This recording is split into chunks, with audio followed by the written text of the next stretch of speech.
defeat, but are you pretty pleased with the performance today? Yeah, first of all, we're playing football games in order to win points, and we didn't win any point today. For that, first feeling is definitely to be disappointed.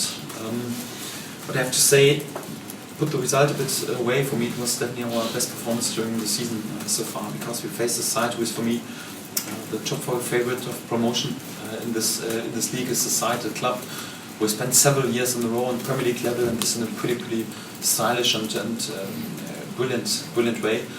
And they had a home game today and played in the starting lineup. There were more than 1,000 Premier League appearances. And to come here, it was clear it would have been a tough game. I think first half was more or less on the same level. In general, I got the feeling we had a bit more control over the game. But yeah, they had this one moment of cutting quality in terms of cutting edge.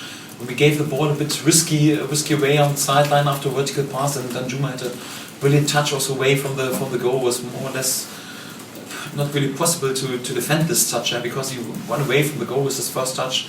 Yeah, and then with a strike with his left foot out of 25 yards, exactly in the corner.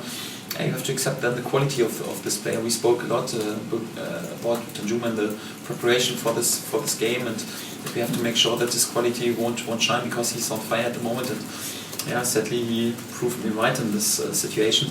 I think it was a bit unlucky to be back at halftime, because it was a close game. I think we showed great reaction in the second half. We changed our base formation. We substitute many offensive sinking players in, and with all respect to Bournemouth, but I got the feeling so just one team was playing and the other team anyhow tried to survive this game. And it was then difficult against the Bournemouth side to defend it with 5-man formation plus 3 central midfielders in front of them to create 10 1-against-1 situation on the goalkeeper. So we pushed them into their own box. There were many crosses, many shots, many second balls. Also attacked the box a lot. What we can accuse is that we didn't find this cutting edge in order to be clinical to use one of these chances. And in addition to that, we were again, for me, 2 penalty decisions again against us. So last season we were blaming a lot VAR. This season you would wish it back, if I'm honest, when you judge the first 3 games. That's football. When you want to win a game on this level against another top class side, everything has to come together for them and also for us. And for us, then sadly, we have to accept this moment of quality of Danjuma. And sadly, we didn't have this cutting edge today, and then also unlucky penalty decisions against us. So for that, we have to accept the loss, but we'll definitely take lots of encouragement and also confidence out of this game, because in terms of performance, in terms of mentality, also in terms of fitness level and all what we've proved today, I just can give them compliments, and that's what I told them already straight after the game. Is this the penalty calls? Is that the Max Aaron's trip and the handball?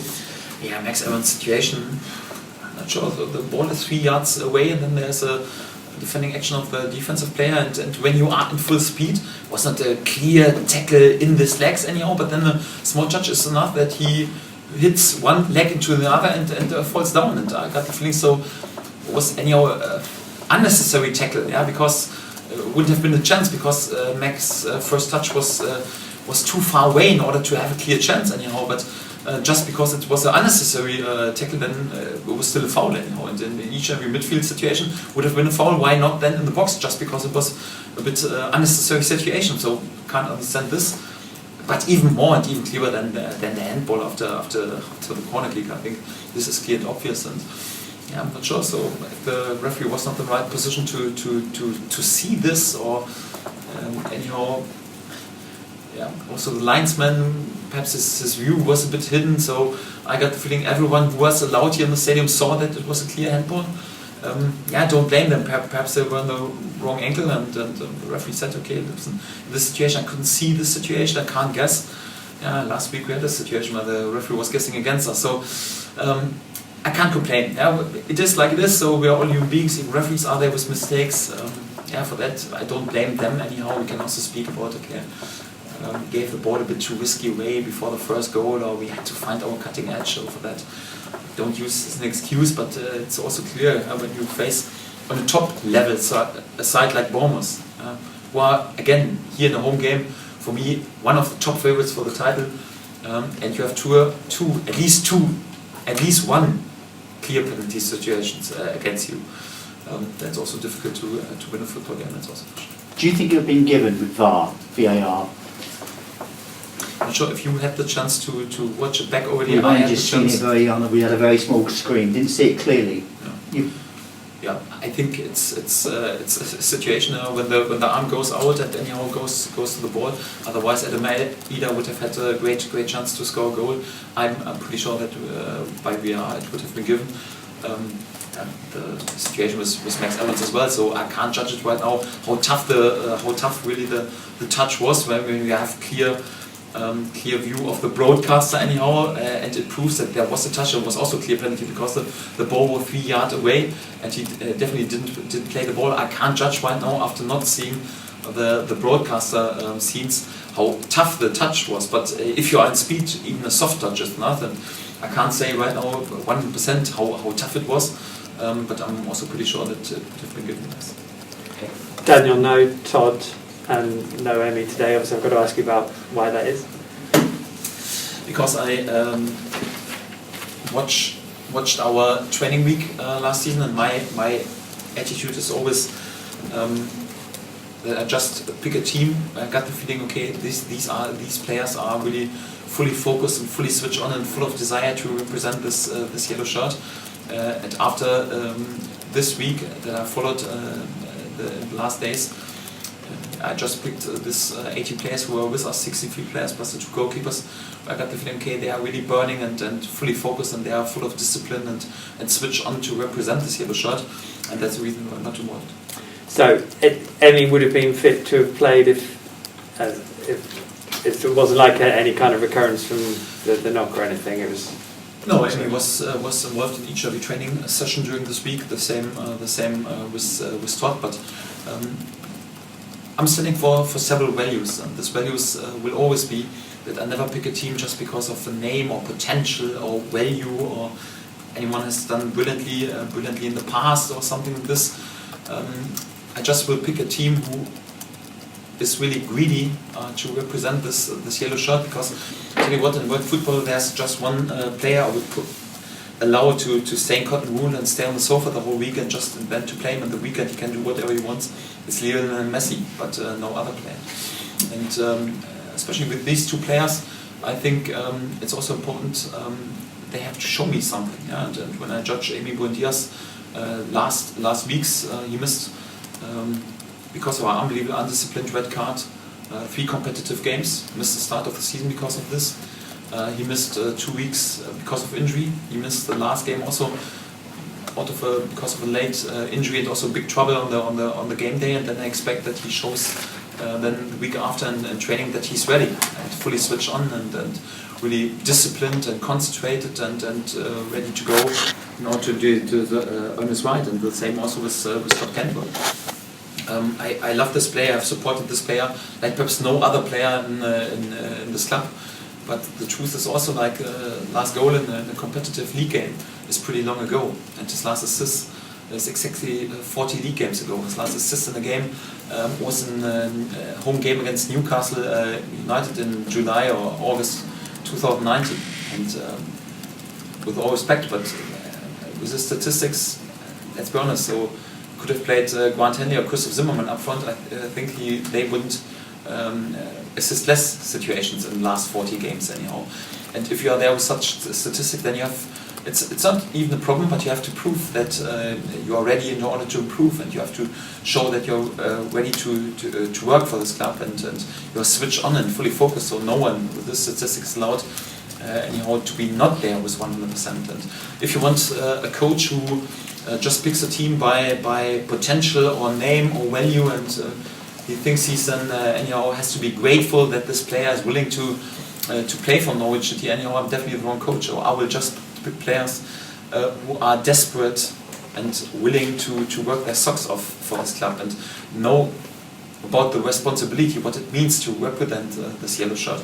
I don't think that this club owes any player something. It's the other way around. I think that these players owe a lot to the other clubs, and this club makes sure that they can lead such a privileged life, and I think it's a responsibility to wear a yellow shirt. Our supporters are crucial that these players lead such a privileged life. By buying their tickets, their shirts, paying for the broadcaster, paying for following them, they make sure that these players are allowed to lead such a privileged life. And I think for that you have to have a responsibility and not to expect that everyone has to be grateful that you wear a shirt. And it's totally the other way around. You have to work your socks off in order to show how thankful and grateful you are in order to wear this yellow shirt. And this is regardless of any name. And for that I will just pick players who are really disciplined, concentrated, fully switch on, and I will travel if there's a player even with quality not willing to work in this way. I will always travel without. Even if it means I travel with less quality and risk then to lose a game, I will definitely do this. Even if I have to play our kitman, I would rather play our kitman instead of playing players who are not disciplined, who are not switched on, who are not aware what it means to wear a yellow shirt and know about their responsibility in order to deliver for our supporters. And for that, it's a general message. And I tell you what, I didn't have the feeling with Buendia and Todd Cantwell during this week that they are fully switched on, that they are willing to show their desire to defend and fight for this yellow shirt, that they are disciplined and concentrated on training level. And I don't blame them. I'm not even angry with them. So because I know we are all human beings, and I just hope that this bloody transfer window will close pretty soon, because I got the feeling so some players are capable to deal with it. Like Max Aaron sees a role model how to deal with it, but some players are affected by this, and of course you would wish, okay, come on, put this to the side and know about your responsibility or something like this, but obviously some players can't do this, and I don't blame them because we're all human beings and it's perhaps natural. But one thing is for sure, I'm not blackmailable in letting my level drops anyhow and what I expect during the week, and for that I don't mind if there are rumors or speculations or whatever, and I act then in a different way. I want to see that you work during the week, and that's how I handle. And I have to lead the group because I told them after the last game I want to see something in terms of individual performance during this week. And if I then pick players where I got the feeling they are not really 100% switch on, I will lose the group at one point. And if you want to have a coach who does this, anyhow, no problem. Then I'm definitely the wrong one. But I work with values and principles, and this is the reason these 16 players were today field players, and the 2 goalkeepers were today with us in the meetings. Obviously the window is still open. Do you expect both to be your players next week? I mean, obviously with Todd there was suggestion of the Leeds link and things. We need the quality. I got the feeling so. Buendia should be the outstanding offensive player in this league. For me, Todd Cantwell should be the outstanding midfield player in this league, and I made it clear several times. So I wouldn't even sell them for £50 million, not even for £100 million, because we need their quality definitely in order to reach our claims. When there is a crazy offer, then it's up to the key people in our club in order to make a decision. Without any doubt, I'm not naive, and we are a self-funding club, and we have to deal with this. But all I know so far, so no offer is in from no player, and for that I expect, as long as nothing happens, that they are fully switched on, know the responsibility to pay back, and this is what I expect, and not 1% less. And just on Marco, if I may, because he wasn't involved today as well, Marco Stiefel, was that a selection situation, or? That was difficult, and I gave him many compliments after our last session yesterday, because there was a top training week.